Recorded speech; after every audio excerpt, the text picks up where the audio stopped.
Salom, Star Master innam Kyungman. Atomi bilan har kunim bahor. Xush ko'rdik. Boshlashdan oldin sizga bir savol beray. Tasavvur qiling, agar men darhol ishlamasam ham pul kelsa. Buchi?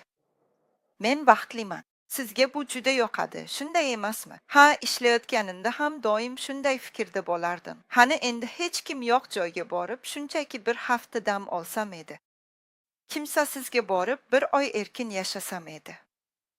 Bu haqda ko'p o'ylaganman, lekin nega qilmadim? Nega? Ha, ish qilmasam pul bo'lmaydi. Bir oy dam olsam ham katta muammo bo'ladi. Sizda ham shundaymi? Bir oy dam olsam katta muammo bo'ladi. Pul tushishi bilan bank yechib oladi. Shuning uchun shunday yashayman. Ammo shunday bo'lsa-da, vaziyat butunlay teskari bo'lib, kutilmagan hodisalar yoki vaziyatlar tufayli ishlay olmasangiz, bunday holatda nima qilasiz? Xavotirdasiz shekilli. Endi men bilan bir voqea bo'ladi. 17 yil oldin may oyi edi. Men kutilmaganda 3-farzandni dunyoga keltirdim. Bu oilamga kech qo'shildi. 3-farzandim ham og'ir. Shu bilan kutilmagan tug'ruq tufayli 2 daromadli juftlikdan bir daromadliga aylandik. Daromadimiz 2ga bo'lindi. Oilamiz iqtisodiyoti qattiq silkinayotganini his qildim. Shu payt bir fikr tugildi. Shunday yashasam, muammoga duch kelaman, shundaymi? Bolani tugib, ishga qaytsam ham, hayotimizda bunday gaplar bo'ladimi? Yo'qmi? Ha, endi tugmayman. Ha, shunday bo'lsa-da, tug'ruq bo'lmasa ham, to'satdan kasal bo'lishim, to'satdan baxtsiz hodisa yuz berishi yoki men ishlayotgan ish joyim birdan yo'qolishi mumkin. To'g'rimi? Bu hozir odatiy holat. Shunga o'yladim, odamlar tizim daromadini izlashyapti. Shuning uchun men barqaror tizim daromadiga juda muhtoj edim. Shunday qilib, men tizim daromadlarini o'rganishni boshlaganimda, hammaga tizimdan 1 million won barqaror daromad olaman. Uni bank foizi sifatida olishga 1 milliard depozit kerak. 1 milliard. Xo'sh, agar men bu 1 milliard wonni tejab qolsam, 80 yil oyiga million won tejang. Bunga qodirmisiz? Bino egasi sifatida menga 300 million won ijara daromadi kerak, ammo buni yegish uchun 24 yil davomida har oy 1 million won tejash kerak ekan. Bu mumkinmi? U og'ir. Lekin o'shanda kutilmagan haqiqatni, ya'ni atomiyani bilib oldim. Demak, shunchaki atomini iste'mol qilib, yana 25 ta iste'molchini jalb qilsangiz, tizim daromadi 1 million won bo'ladi. Bu menga shunchaki galati tuyuldi. Atomi bilan juda ishonadigan opam 3 ta mahsulot, quyoshdan himoya kremi, tish pastasi hamda tish cho'tkasini olib kelib, ishini o'zgartirganini aytganida tanishganman. Bu menga biroz galati tuyuldi. Mahsulotlar yoqqani uchun shunchaki ishlatdim. Pul kela boshlagach, faol iste'molchi sifatida foydalana boshladim. Biroq tizimdan daromad kutayotganimda, buni tavsiya qilgan o'sha katta opa 4-kursda edi va u men bilan gaplashardi. Hozirda 500 dan 700 gacha pul topaman. Qanday daromad olaman? Bu tizim daromadi deb ataladi. Men buni chindan ham tushuna olmadim. Nima uchun? Atomiy mahsulotlari qimmatmi?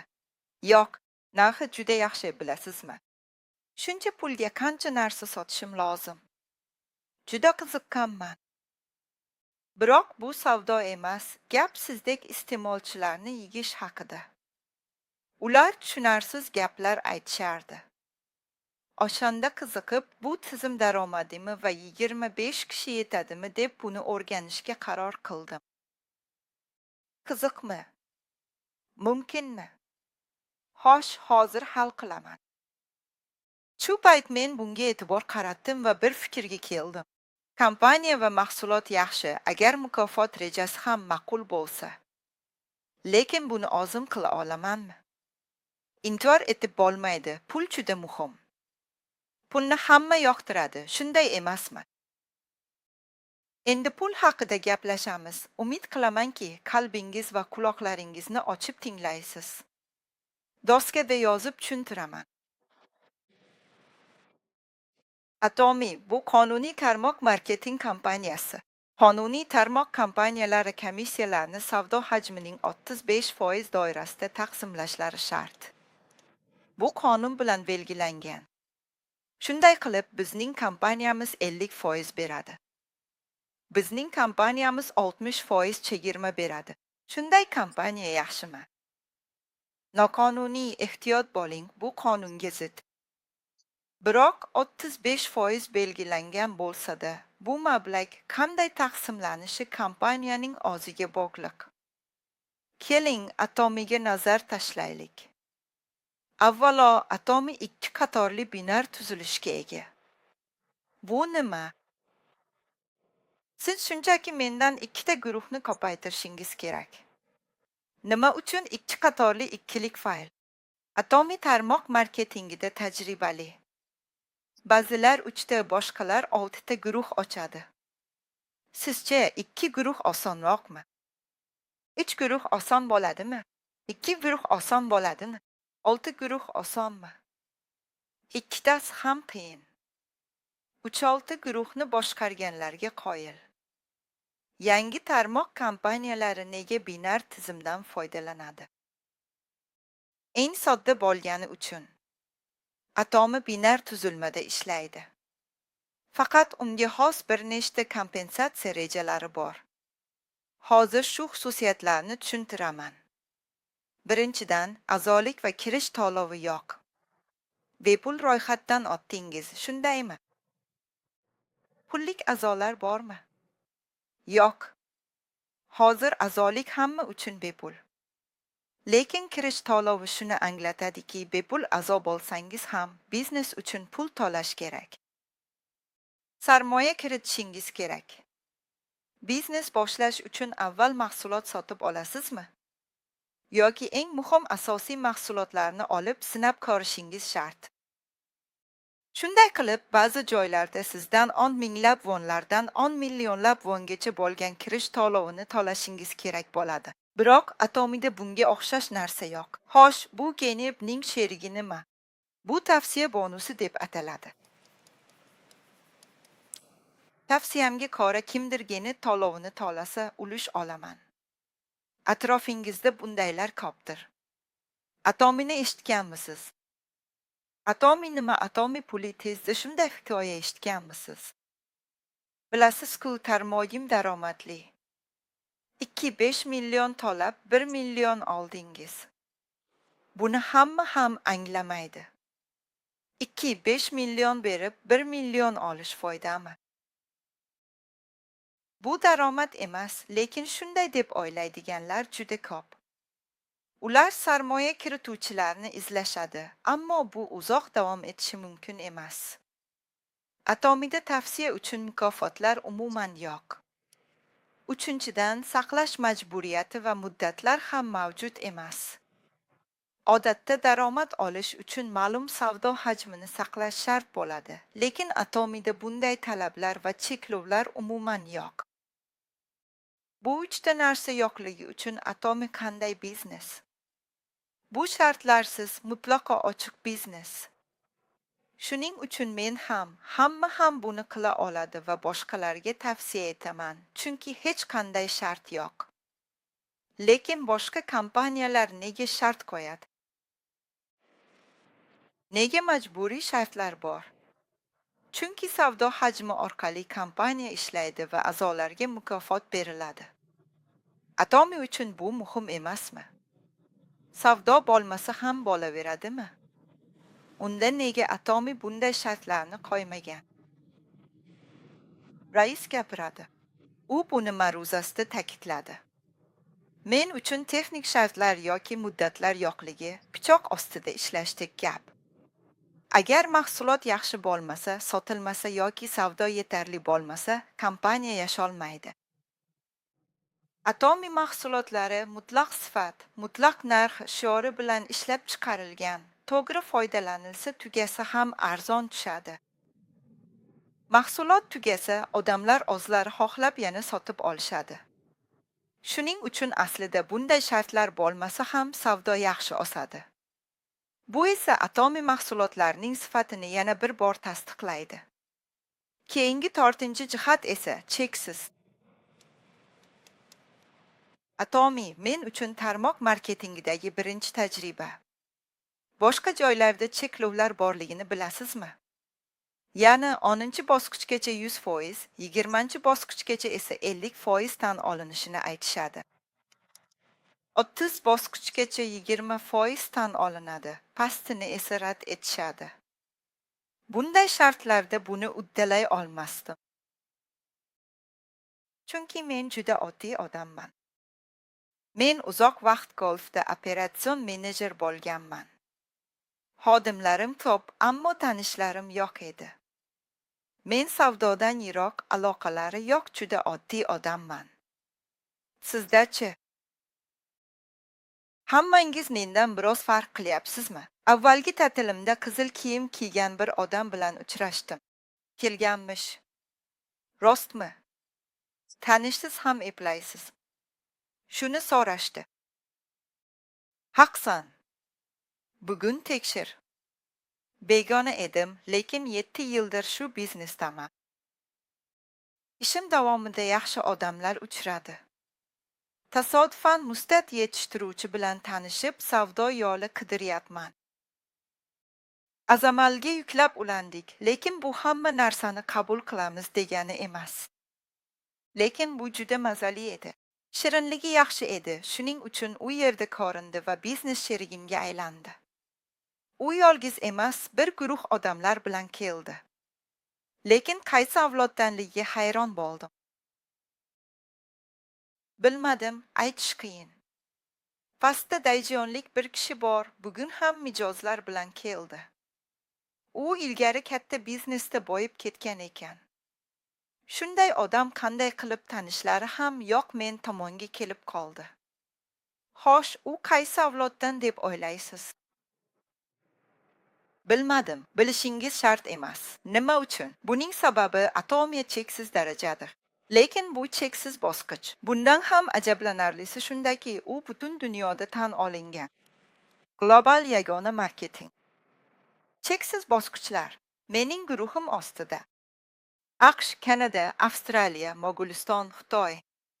Turkiya ham bor. Men bu mamlakatda hech bo'lganman. Ha, men u yerda bo'lganman. Yaqinda Xitoy va Turkiyaga bordim. Ular men borganimda allaqachon ro'yxatdan o'tib bo'lishgan ekan. Bilmagan holda mening ostimga a'zo bo'lishgan. Ayniqsa Turkiyada tanimagan bir insonni mustaqil biznes boshlashga harakat qilgan. Bu odam qanday bog'langanini aytsam, meni tizimga olib kirgan homiyim bor. U hozirda Royal Master darajasida. Atomidix deb nomlangan tizim mavjud. Dars berish tizimi bu. U Turkiyaga tayinlandi. Lekin gap shundaki, Turkiyada bitta hamkor yo'q. Turkiyaga tezroq bog'lanishni deyishyapti. Kimdir bormi u yerda? Turkiyaga ulandim. Kimligini bilmayman, shunaqa. U mutlaqo notanish bo'lsa-da, faqat manzil bilan uni topish uchun 9 soat avtobusda yurdi. Bu hayratlanarli. Meni marketing sxemasiga tortgani uchun mas'uliyat sezib, ko'rishish uchun shuncha yo'l bosdimi? Shunday bo'larmidi? Yo'q, bu uning bir qismi bo'lishi mumkin, lekin nima uchun?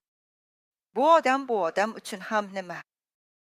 Siz cheksiz bosqichlarda ham sherikingiz, ham iste'molchingizsiz, to'g'rimi? Ha, demak men hozir bu kuchni anglayapman. Bu yerda shu kishi bilan ish boshlagan ko'pchilik biznes, o'qish, terini parvarish qilish va ishlash uchun to'planishmoqda. Bu global urush marketingi. Boshqalarda bunday sharoit yo'q. Turkiya, Koreya, Avstraliya va Kanadada litsenziyalar olish qiyin. Shunga yordam berasizlarmi? Men qila olmayman. Shunday qilib, menimcha yuragimni eng ko'p uradigan xususiyat bu global ona marketing. Keyingi 6-xususiyat. U cheksiz miqdorda to'planadi. Cheksiz to'planish ikki turli. Keyinroq aytaman, hozir esa ro'yxatdan o'tib, atomidan kerakli narsalarni olasiz. Xarid qilganingizda it raqamingizga ballar yigilib boradi va ballar 10 mingdan 300 minggacha bo'lsa, pastdan kelayotgan savdo hajmi hisoblanib, pul olish huquqiga ega bo'lasiz. Boshqalarda esa ball orqali bir marta pul olsangiz, ballaringiz yana nolga tushib ketadi, yana qayta tiklanadi.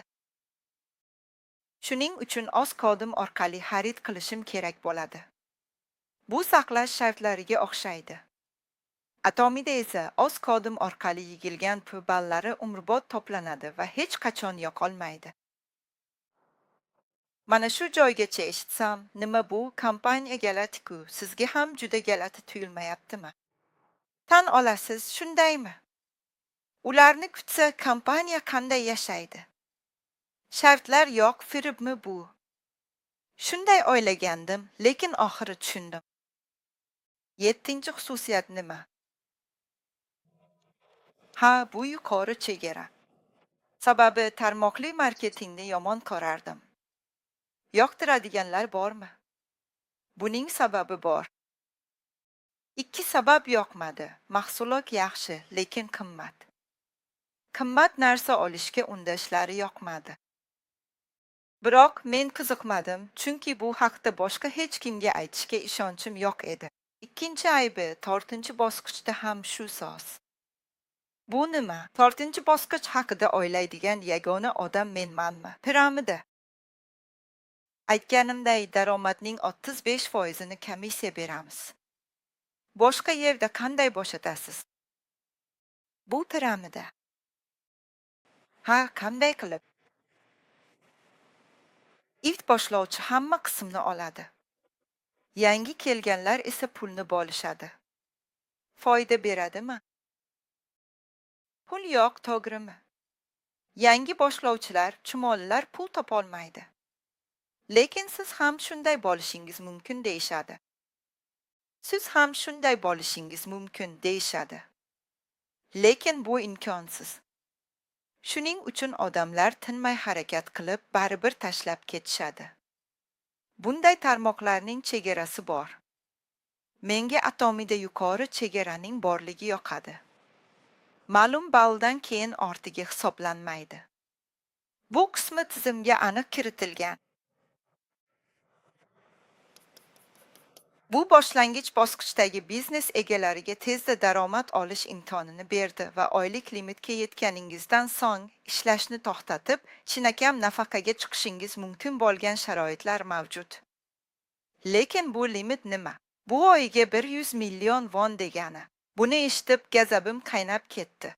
Agar shunday bo'lsa, men ham buni qila olaman va keyin uni boshqa birovga tavsiya qila olaman deb o'yladim. Biroq bundan keyin yana bir rasm chizilgan edi. Atomiy savdosi o'sishda davom etmoqda. Global kumulativ savdo hajmi o'sishda davom etmoqda. Atomiy o'zining o'qqushlar kompaniyasiga aylanishini e'lon qildi. Bunga ishonasizmi? Ha, menimcha u o'qqushlar kompaniyasiga aylanadi.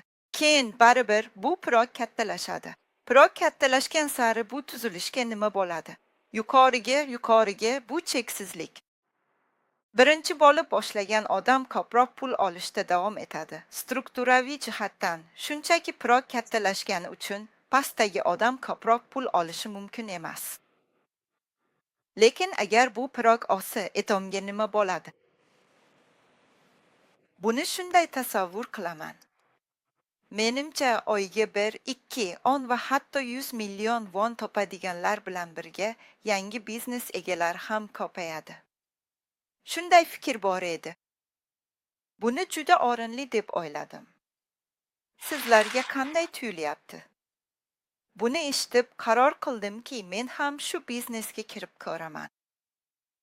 Endi esa bu mukofotlar qanday qilib aniq taqsimlanishini tushuntirib beraman.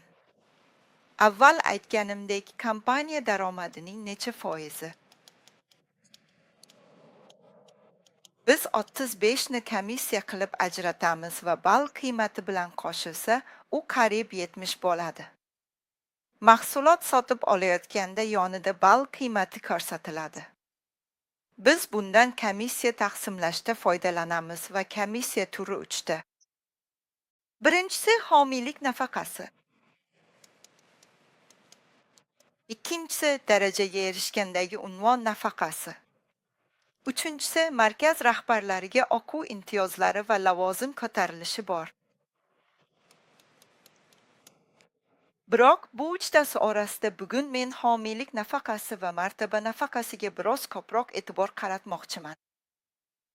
Homiylik komissiyasi nima? Bu shunchaki xarid qilish yoki ushbu xaridni amalga oshirish orqali oladigan komissiya.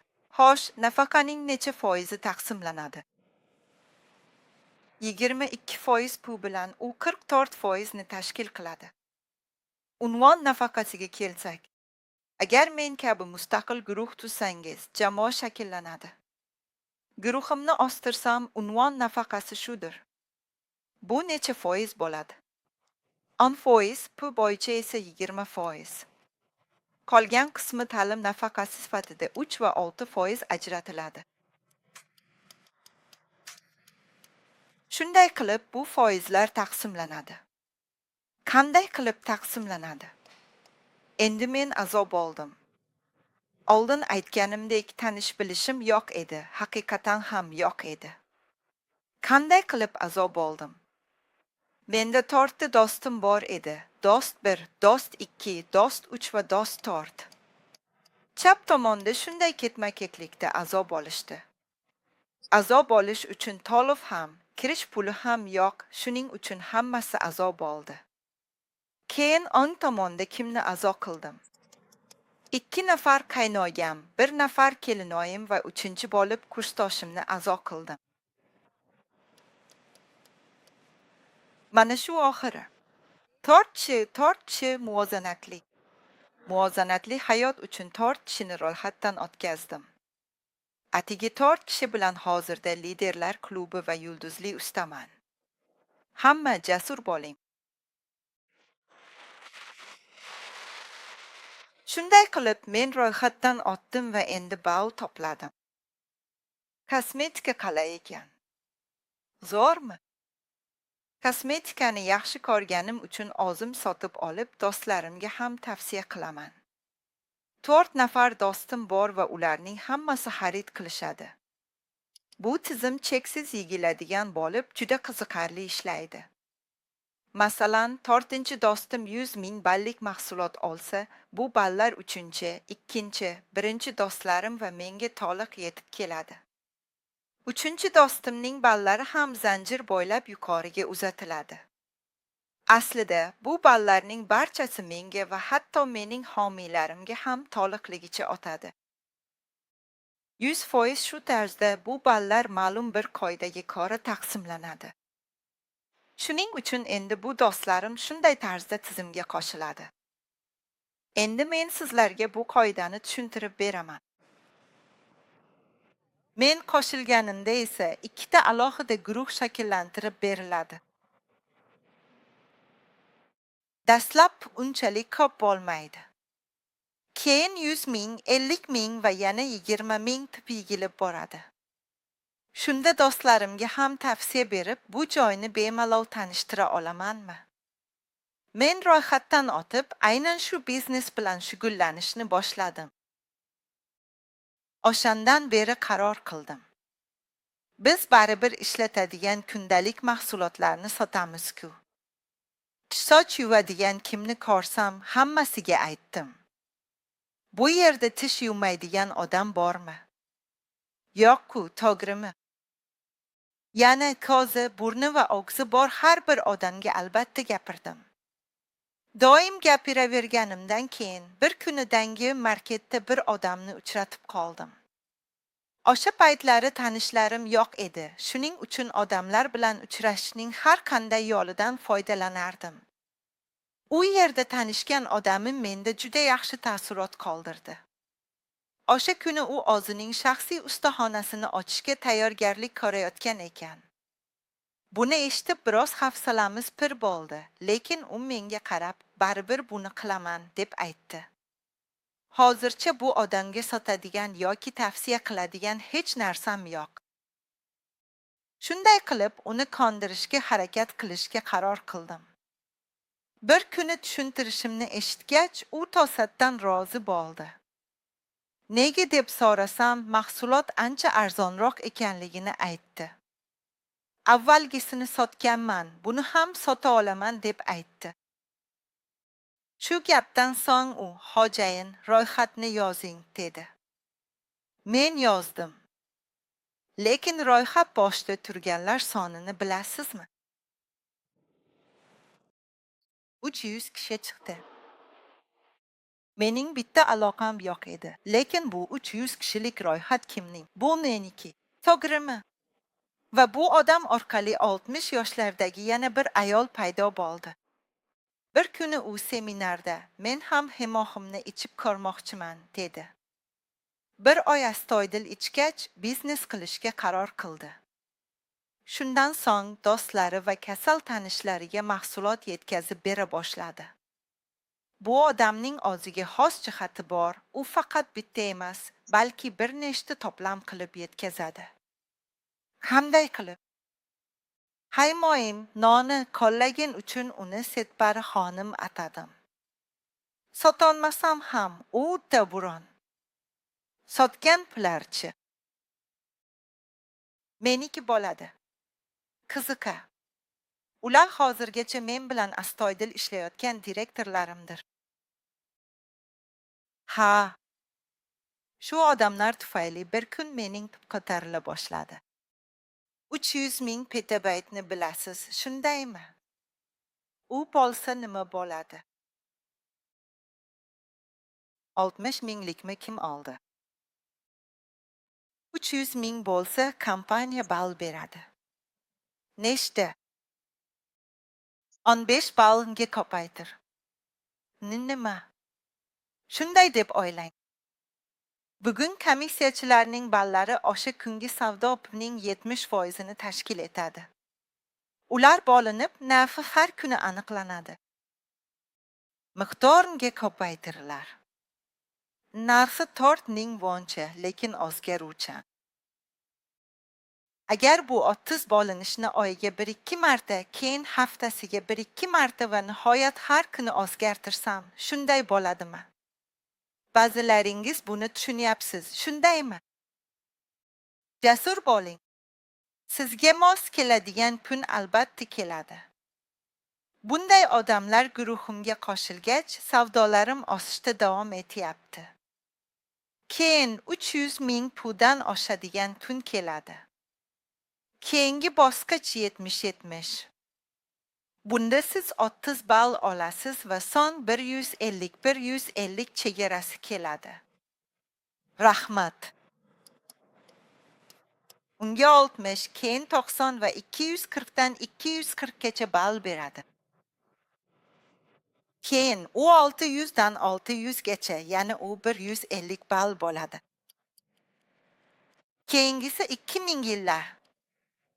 Menimcha buni qilishim shart emas. 2000 dan 2000 gacha bo'lganda hisob qanday bo'ladi? Bu 250 ball bo'ladi. Keyin 5000 dan 5000 gacha bo'ladi. Hisob qancha? 300 ball. Yangilar kuniga 50 milliondan ko'p ko'rishadimi? U paydo bo'lmaydimi? Ehtimol u ko'tariladi. Ha, 100 milliondan 100 milliongacha bo'lsa ham shu yerda tugaydi. Chegara bor. 100 yoki 200 million bo'lsa-chi. Ballar endi 50 million balldan ortiq berilmaydi. Chegara bu. Imperialchilar hozir 100 millionlab urushmoqda. Atomiy rejasi adolatlimi? So'rayman. Shunaqa. Imperiya. Iloj yo'q. Ga ko'paytiring. 30 dan oshsa 60 ming. Keyin 120. 240 ming won, 360 ming won, 600 ming won, keyin 1 million won va 1 million 200 ming won. Homiylik komissiyalariga kelsak. 1,2 million won. Kunlik limit 1,2 million won. Lekin qanday qilib u 100 millionga aylanadi? Bu endi unvon nafaqasiga qo'shiladi. Lekin yana bir gap. Boshqa kompaniyalarda shunday ball tizimi borki, ular bu ballarning ma'lum qismini ishlatishadi. Ular odatda 10% berishlarini aytishadi. Unda agar u 10% bo'lsa, 30 ballning 10% qancha? 30 ming won. Xo'sh, keyingi 70 ning 10% 70 ming won. Xo'sh, qaysi birida ko'proq bor? Ko'proq atomiya mavjud. Atoni 60, 120 ming, boshqalar 30, 70 ming won beradi. Qarang, 5 million ballning 10% 5 million won bo'ladi. 2000 ballning 10% 2 million wonga teng. Qaysi birida ko'proq bor? Bu tomonda yana ko'p narsalar bor. Bu yerda ko'rib turganingizdek haqiqiy atomiya. Avvalgi yuqori chegara tizimi kabi endi ish boshlaganlarga ko'proq ulush beriladi. Shuning uchun ham ular tezroq daromad topib, kuch olgan holda ishni davom ettirish kerak. Lekin o'ylab ko'ring, bu tarmoq doimiy bog'langan-ku. Yangilar boshlab tashlab ketaversa nima bo'ladi? Muddati tugaydi. Shuning uchun atomik kompensatsiya rejasi yangi kelganlarga moslashishda yordam berishga mo'ljallangan. Yangi boshlovchilar atomi kech bo'ldi yoki bu piramida deb o'ylaysizmi? Bunday gaplar asossizdir. Boshlashga jasorat toping. Shuni eshitib, atomi rostdan adolatli ekan deb o'yladim. Endi lavozim to'lovlarini tushuntirib beraman. Bu homiylik to'lovi.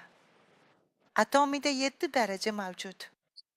Avvalo Sales masterni tushunsangiz, qolganlari oson.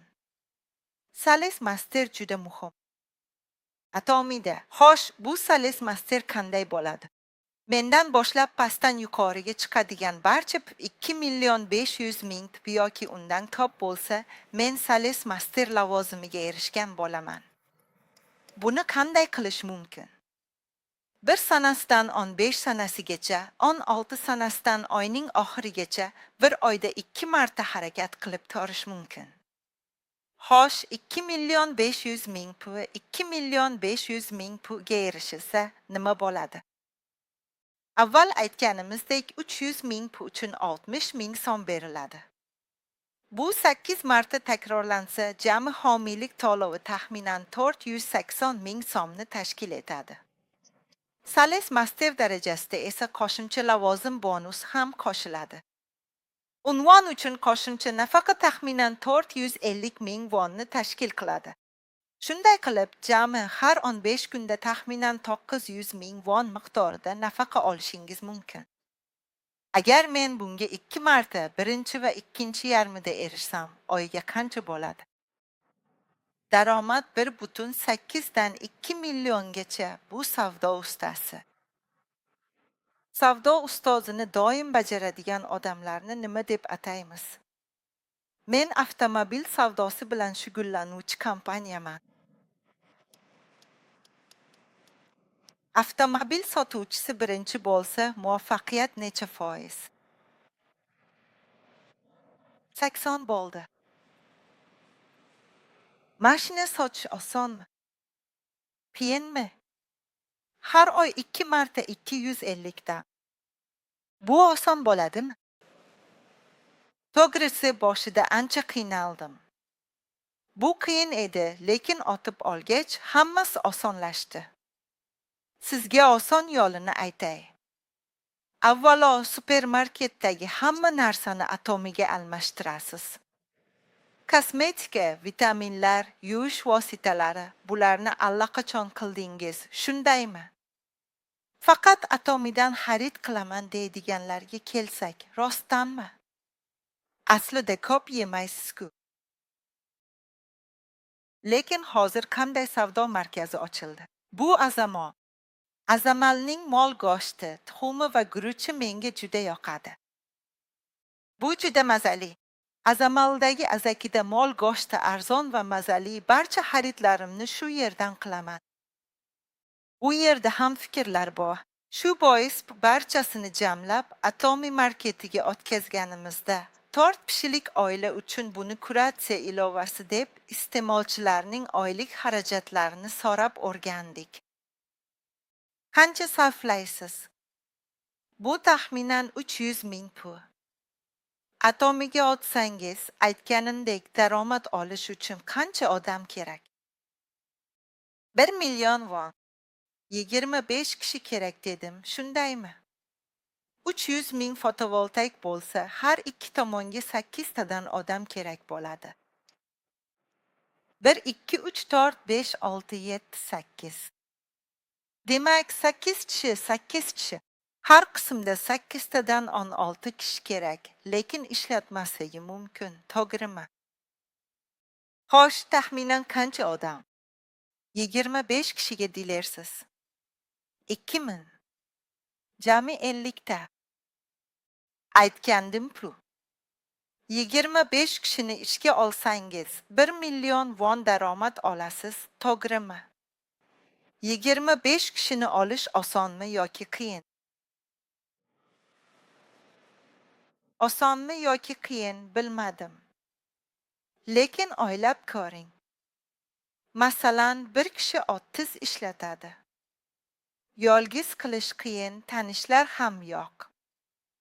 Ammo birinchi a'zomiz tizimga o'tsa, u 300 ming pul ishlatadi.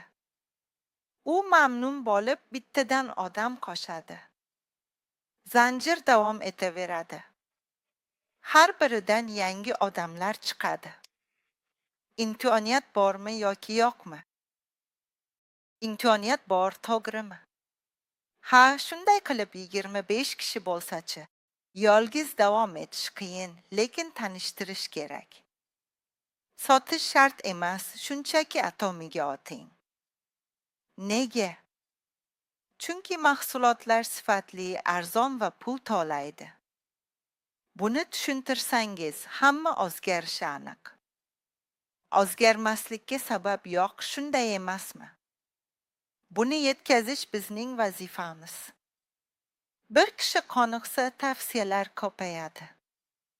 Biroq atomiya cheksiz bosqichlar prinsipiga asoslanib qanday ishlaydi?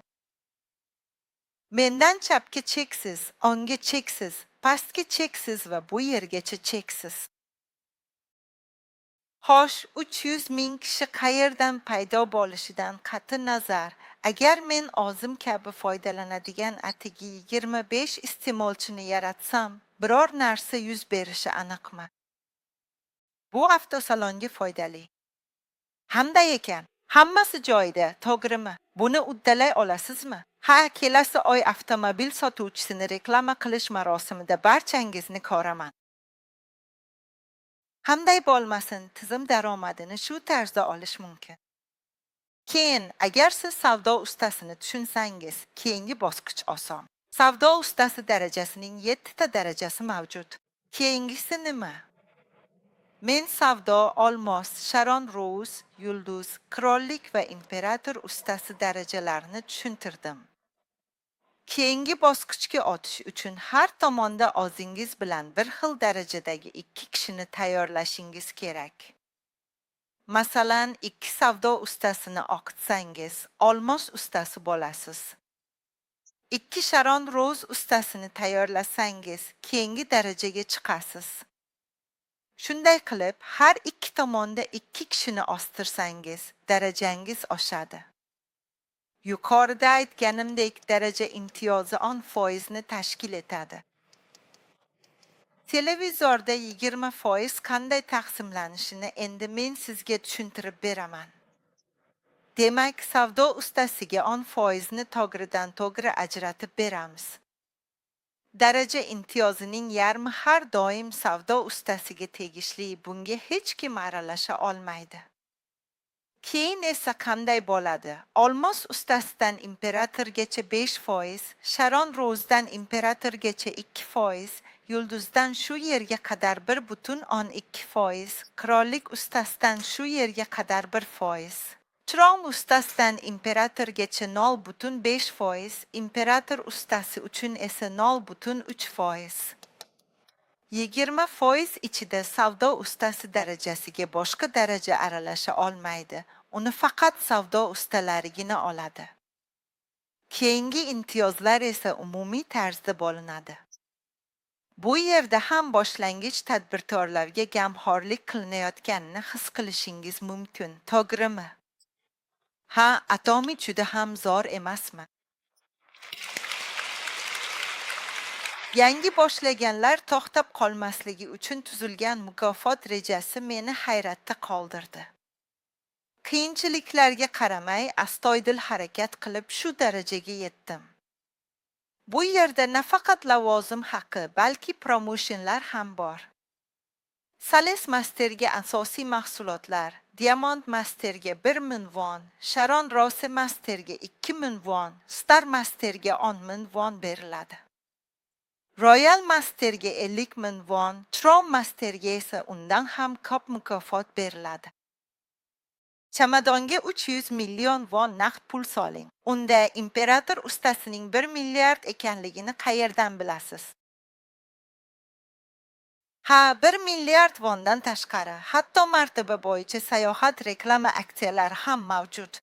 Bu yerda yuragimni chindan ham urib yuborgan narsa bu pullik aksiya bo'ldi. Hammasini qo'shsak qancha bo'ladi?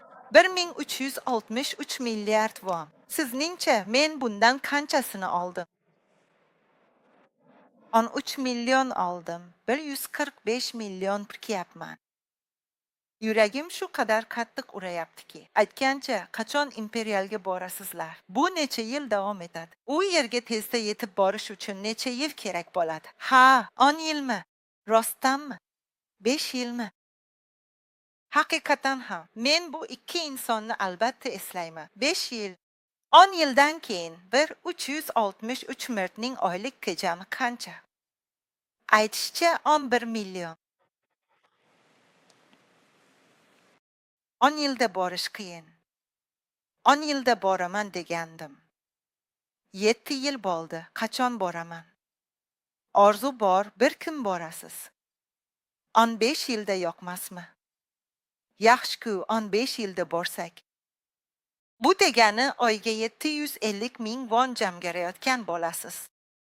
Voqeani aytsam, sherigim Xo'jayinni ilk buyurtmada qo'ng'iroq qilib dedi. Homiy, men nafaqa oldim. Men birinchi nafaqani oldim. Tabriklayman. Nihoyat siz 60 ming won miqdoridagi birinchi nafaqangizni oldingiz. Nima haqida gapiryapsiz? Men 11,06 million won oldim. Oh, bu innovatsion. Ha, hammaga nafaqangiz qancha? Bu 60 ming wonlik birlik. 51,6 million wonga ishonasizmi?